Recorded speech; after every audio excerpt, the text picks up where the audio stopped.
विनोदी अभिनेते प्रभाकर मोरे यांच्या गावामध्ये आता आपण आलेलो आहोत. त्याच्या वहाळमधील मूळ गावी ते आता गणपती उत्सवासाठी आलेले आहेत आणि पारंपरिक पद्धतीने ते त्यांचा गणपती उत्सव जो आहे तो दरवर्षी साजरा करतात. इको फ्रेंडली गणपती जो आहे तो ते आपल्या घरामध्ये आणतात. स्वतः प्रभाकर मोरे आपल्यासोबत आहेत. मोरे साहेब, मला सांगा, एरवी तुम्ही स्किट करत असता, विनोदी सगळे पात्र हे करता.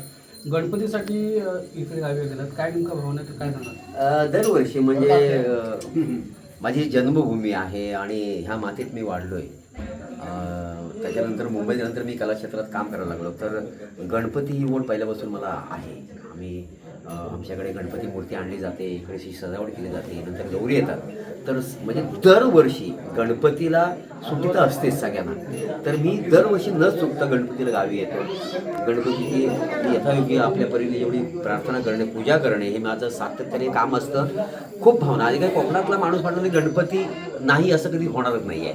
तर गणपती सणाला नोकऱ्या सोडून लोक आलेले आहेत. अशी सगळ्यांची भावना आहे. इतकी आत्मीयता आहे गणपतीबद्दल आणि इतकी निर्मळ मनाने ही जी भावना आहे आमची. तर त्यासाठी मी गणपती न चुका मी दरवर्षी येतो ह्याच्यामध्ये गणपतीला. आणि मग गणपतीला आल्यानंतर मग सगळ्याच्या काय म्हणजे बाला डान्स आहे, बायकांच्या फुगड्या आहेत, भजनं आहे, असे अनेक कार्यक्रम असतात. त्याच्यामुळे मध्ये सहभागी होतो.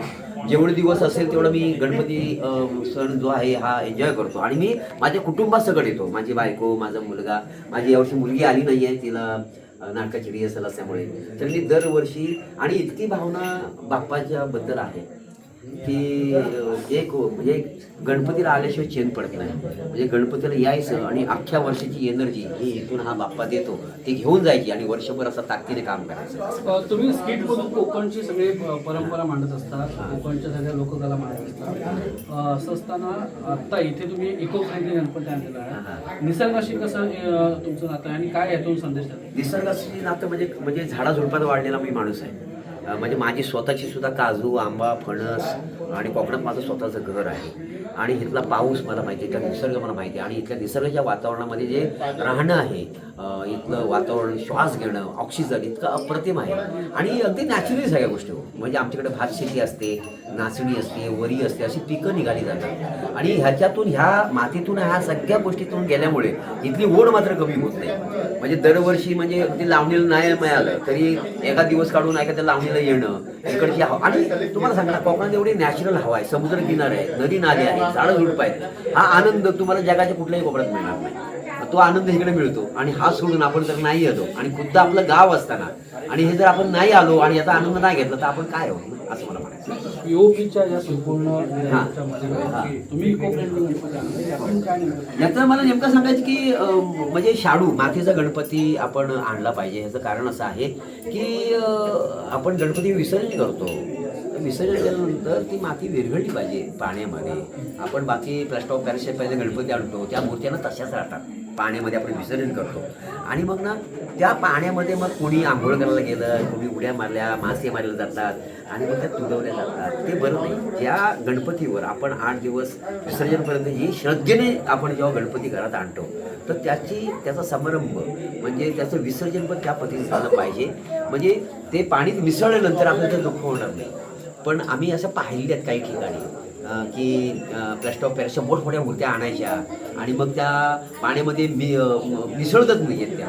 मग त्या तशा मूर्त्या राहतात आणि गणपती आपल्याला दिसत असतो, फक्त कलर गेलेला असतो, सगळं असतं आणि इतकं मनाला वाईट वाटतं ना. तर मी प्रत्येकाला म्हणेन की जर तुम्ही आणत असाल प्लास्टर ऑफ पॅरिसच्या मूर्त्या त्या बंद करा, तुम्ही शाडूच्या मूर्त्या आणा, हे मला वाटतं. आणि त्याच्याशी एक शेवटचा प्रश्न, तुमचा स्ट्रगल तुम्हाला माहिती असं कलेच्या देवतेकडे तुम्ही नेमकी काय माहिती? नेमकी गणपतीला आम्ही प्रत्येक कुठल्याही कामाची सुरुवात आमच्या बाप्पाच्या दर्शनानेच होते. नाटक असो, सिनेमा असो, सिरियल असो, कुठल्याही माध्यमातलं काम असो, अगदी नोकरी धंद्याचं काही कुठलंही काम असेल तर बाप्पाच्या म्हणजे गणेशाला नमन केल्याशिवाय पुढे सुरुवात करतच नाही. आणि मी सुद्धा गणपतीचा फार मोठा भक्त आहे, मला फार आवडतं. हे कोकणातला आहे, गणपतीचा आहे म्हणून आहेच आहे. पण आपलं एक गणेश वंदना केल्याशिवाय कुठल्या कामाची सुरुवात होत नाही, तेच आहे. आणि माझ्या आयुष्यामध्ये मी का येतो, कारण मी हा गणपतीला अगदी लहान असताना पायात जाळ बांधायचो आणि मी बाले डान्स करतो, बाले डान्स.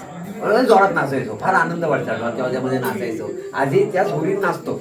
तर ना काहीतरी असं वाटतं की बाबा मी तुझ्या दर्शनाला आल्यानंतर माझं आयुष्यातलं काही भवितव्य आहे ते तुझ्या हातात आहे आणि तू मला घडवशील आणि मला घडवलंच. खूप भरभरून दिलं देवाने. तर त्याच्यासाठी मला तुझ्यासाठी 1 वर्षात तू वर्षातनं एकदा येणार तर मला यायचंच आहे. आणि मग काही करू मी कसाही रात्री ट्रेन पकडून, तिकीट नसते कधी कधी, म्हणजे रिझर्वेशन नसतं, इतकी गर्दी असते, त्या गर्दीतून मी येतो, उभा राहून येतो, बसून तो कसा येतो, पण मात्र गणपती दर्शन मी येतो जेव्हा. धन्यवाद तुम्ही आमच्याशी बोलल्याबद्दल. स्वप्नघात एबीपी माझा, चिपळूण, रत्नागिरी. एबीपी माझा, उघडा डोळे बघा नीट.